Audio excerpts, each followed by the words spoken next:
Mon frère a invité mon ex infidèle à son mariage. Maintenant je ne paierai plus rien, voici la situation. Mon frère cadet va bientôt se marier, et j'étais heureux pour lui, jusqu'à ce que je découvre qu'il avait décidé d'inviter mon ex-petite amie à son mariage. Maintenant, laissez-moi vous donner un peu de contexte. Nous avons rompu il y a plus d'1 an, et ça a été assez difficile. Elle m'a trompé avec son meilleur ami, et il m'a fallu des mois pour surmonter cette trahison. Quand j'ai découvert qu'elle était invitée, j'étais furieux et j'ai contacté mon frère pour exprimer mes sentiments. Je lui ai dit que je ne viendrais pas si elle était présente. Au lieu d'être compréhensif, il s'est mis sur la défensive et m'a accusé de gâcher son grand jour.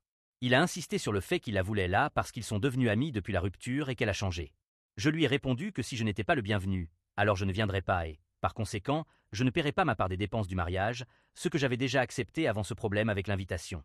Maintenant, ma famille me pousse dans tous les sens, disant que je suis puéril et que je ruine le mariage de mon frère sans raison. Ils me traitent d'égoïste pour ne pas soutenir mon frère et pour potentiellement mettre une pression financière sur les plans du mariage.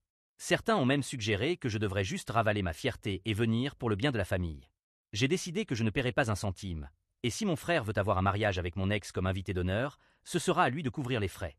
Est-ce que je suis l'égoïste pour rester ferme et refuser de financer le mariage de mon frère dans ces circonstances? Je suis une femme, et je travaille dans une petite entreprise de construction depuis quelques années. Je me donne à fond tous les jours et je n'ai jamais eu de problème avec personne dans l'entreprise.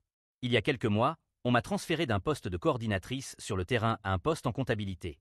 C'était un changement d'urgence, car un des employés avait volé une somme importante à l'entreprise et ils avaient besoin d'un remplaçant immédiat. Ma nouvelle supérieure, appelons-la Marie, a toujours été très gentille avec moi et nous sommes devenus de bonnes amies au travail. Cependant, ces derniers mois ont été un enfer. Je déteste le nouveau poste, et pour être honnête, je ne suis pas très doué pour ça, alors j'ai trouvé un nouvel emploi et je l'ai gardé secret pendant un certain temps. J'en ai informé le propriétaire en premier, et il a été très aimable et réceptif. Le problème a commencé quand Marie l'a découvert. Immédiatement, elle m'a confronté et a commencé à se plaindre en disant des choses comme « Pourquoi ne m'en as-tu pas parlé? Tu es incroyablement injuste et égoïste. Je n'arrive pas à croire que tu nous fasses ça. » Je lui ai répondu poliment que l'opportunité était quelque chose que je ne pouvais tout simplement pas laisser passer. Ensuite, elle est allée voir le propriétaire pour demander des détails sur ma nouvelle entreprise, probablement pour essayer de saboter mon départ. Heureusement, je n'avais discuté aucun détail avec personne.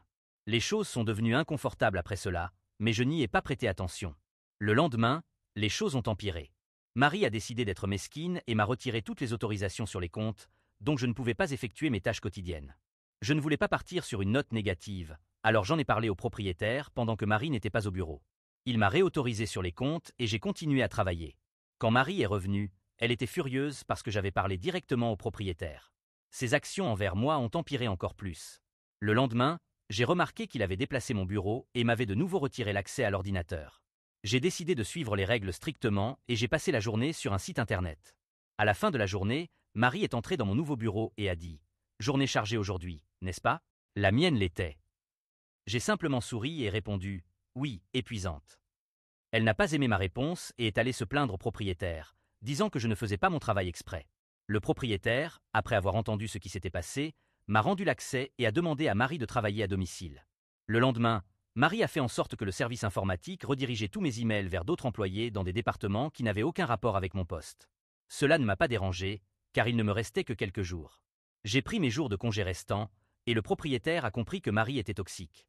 Finalement, Marie m'a appelé tôt le matin en disant qu'il y avait une urgence comptable. Je l'ai rappelée quelques heures plus tard, et elle a déversé des insultes, disant que je ne trouverais jamais un autre emploi.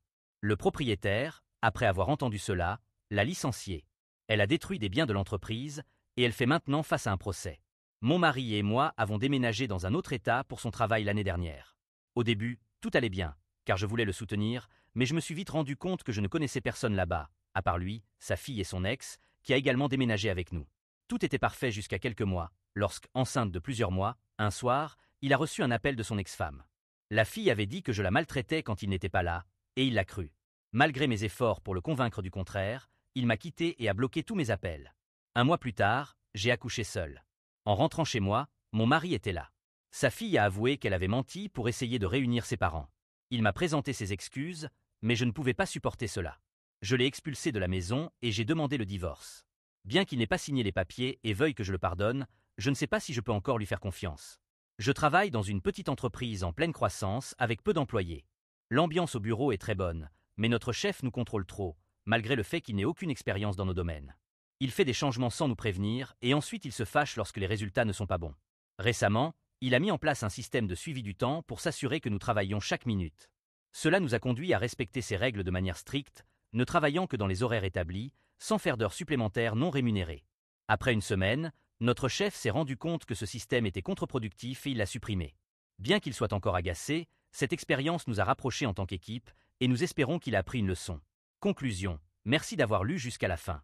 Si vous avez aimé, n'oubliez pas de partager et de profiter de votre journée.